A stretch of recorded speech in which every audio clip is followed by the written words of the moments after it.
JB Sports. En vivo, en directo. Rosa Cuevas es una de las muchachitas que está enfocándose, y quiero el micrófono para ella, en las estadísticas.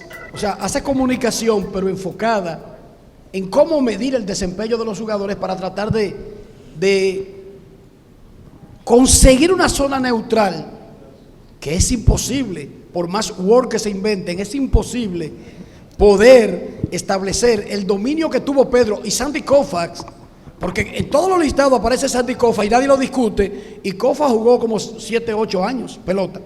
Prime. ¿No? Prime. Eso fue lo que jugó Sandy Koufax. Y nadie discute que es uno de los mejores de la historia contra los que jugaron 30 años. Rosita, ¿cuál es la teoría de ustedes, los super sabermétricos?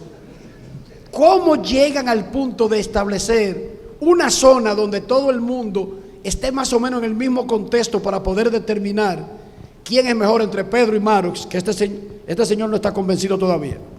Bueno, buenas tardes a todos. Eso es algo complicado realmente cuando tú estás comparando jugadores de temporadas, de épocas diferentes, porque tienes que ver el contexto de la temporada, de su pico, el pico de cada uno, el prime de cada uno de los jugadores. Entonces es un poco complicado. Sin embargo, hay algunas estadísticas que se puede ver, como la efectividad ajustada en el caso de los lanzadores, que tú puedes intentar analizar para ver qué tipo de cosas tuvo un lanzador, en este caso hablando de Pedro Martínez, que lo diferencia tal vez de Walter Johnson o de otros jugadores. Pero es algo complicado, y decir que un jugador fue mejor que otro siempre es algo, a mí no me gusta meterme en eso. Yo nunca hago un top, nunca hago ese tipo de rankings, porque es muy complicado tú decidir, porque siempre, aunque tú tienes los números para ser objetivo, está la subjetividad. Tú siempre tienes algo por un jugador que te hace ponerlo por encima, o que tal vez tuviste algo de ese jugador, tuviste que Pedro Martínez duraba muchísimo en los partidos, y que tú ves que Jacob deGrom sale en el quinto inning, en el sexto inning, que tú dices, oh, pero Jacob deGrom no es un guerrero, porque él no se queda en los partidos, aunque eso depende del dirigente, porque anteriormente dejaban a los abridores muchísimo tiempo, pero ahora ya lo tienen más medido. Entonces, por eso ese tipo de cosas, el tipo de contexto de las temporadas y de las épocas, hace que sea difícil comparar unos jugadores. Sin embargo, hay unas cuantas estadísticas que te pueden ayudar por ahí, como la efectividad ajustada, lo del parque y todo eso, que puede servir, pero realmente es muy difícil. Gracias. Todo en la vida es subjetivo. Somos seres humanos, no somos computadoras. Por el Licey han pasado tantos peloteros, sin embargo, el preferido mío es J.R. González, y ustedes dirán, pero este tipo está relajando. O sea, el Licey ha tenido a Orel Hershiser, Manny Mota, Alonso Perry, qué sé yo quién. Ah, bueno, pero a mí me gustaba J.R. González, por ejemplo. Entonces, es muy subjetivo, pero por eso somos seres humanos, para tener nuestros propios puntos de vista sobre las cosas. A Juan Baez le gusta algo, quizás no necesariamente sea lo que me gusta a mí. ¿Por qué entienden ustedes, si se ha demostrado tanto que las estadísticas de nueva generación han venido a democratizar el conocimiento y a evaluar a los jugadores literalmente en su justa dimensión? Antes habían tipos que ganaban guantes de oro con métricas defensivas en el suelo. ¿Por qué, si eso se ha demostrado, cuál entiende ustedes que ha sido la resistencia de muchísima gente, incluyendo la clase de la crónica deportiva? Eso es simple, la gente se resiste a los cambios. Pero con toda la prueba ahí en la mano. Sí, no importa, la gente se resiste. La gente está acostumbrada a hacer las cosas de una forma, aun cuando le digan, así no está bien. Pero hay gente que no se quiere vacunar, Manuel, por Dios. Y se están muriendo millones en el mundo por el coronavirus. Y es precisamente eso, la gente se resiste al cambio, la gente está acostumbrada a hacer las cosas de una manera, y aún prestando. Enrique todavía le gusta de que colar el café con una media. Entonces, y me gusta Julio Iglesias. Y le gusta Julio Iglesias. Mira, yo creo en serio, yo creo que parte del problema. Y Enrique cola el café con las medias que usó. Yo creo que parte del problema con la analítica en el béisbol es que mucha gente creció con conocimiento sobre una serie de parámetros y aprendió así. Y a veces yo siento que hay resistencia a aprender lo nuevo. El problema es que para tú familiarizarte con estas cosas hay que leer, hay que estudiar otra vez, y hay como una tendencia a echar eso a un lado. No, porque lo que yo sé, eso es lo que está bien. Porque, exactamente, tenemos que complicarnos, hay que tirar un poquito páginas hacia la izquierda para uno poder entender muchos de esos parámetros. Y hay gente que se resiste a eso. Kevin, Yo creo que eso es parte del problema. Claro, y también agregando a eso, también tiene mucho en parte de tú aceptar que quizás estabas en lo errado. Y mucha gente no acepta tan fácil aceptar, o parte del hecho de que aceptar que no estoy bien. Es difícil reconocer eso. No quieras tú saber, Natacha, Manuel, la primera vez que yo siendo un niño de 15 años, me cayó un baseball abstract en la mano, los libros que escribía Bill James, y yo comencé a hablar con mi padre, a decirle... Que era cronista.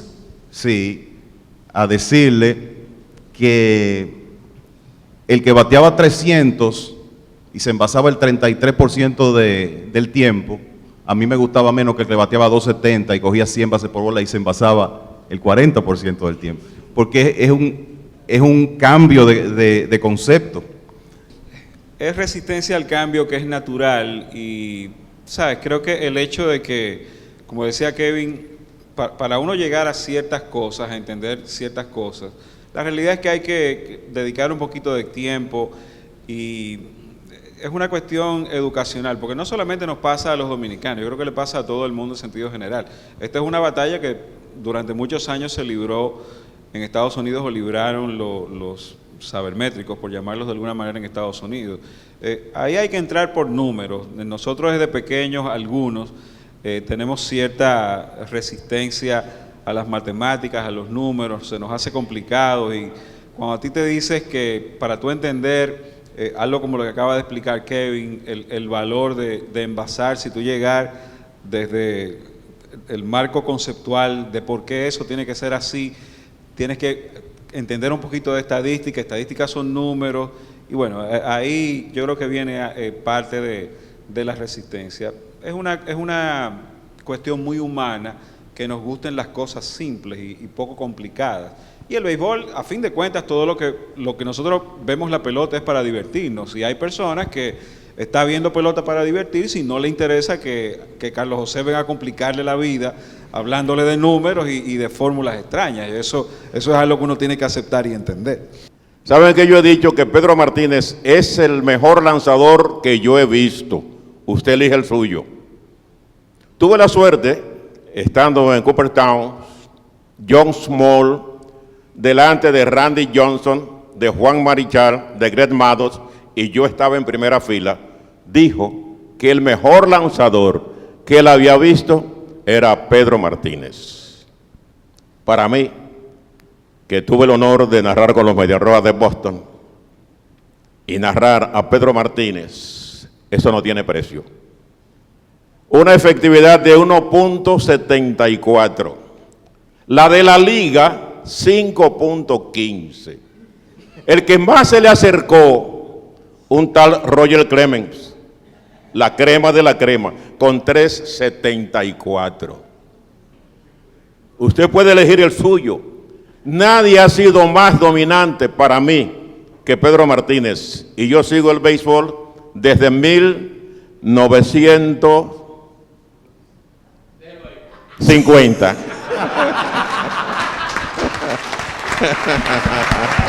Yo sabía.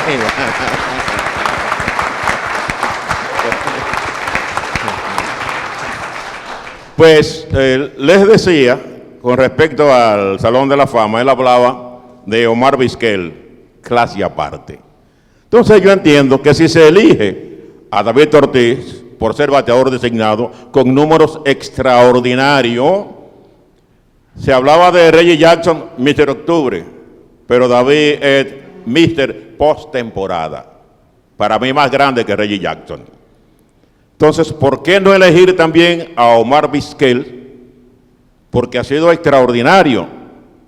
La primera vez que yo vi un shortstop de primera categoría, un tal Luis Aparicio, en San Pedro de Macorís, 1963, si mal no recuerdo, con los intercambios, que vino Pete Rose como segunda base, y dieron un batazo que prácticamente yo entendía que la bola ya iba a pasar, y cuando veo que tira en el aire, digo, no puede ser.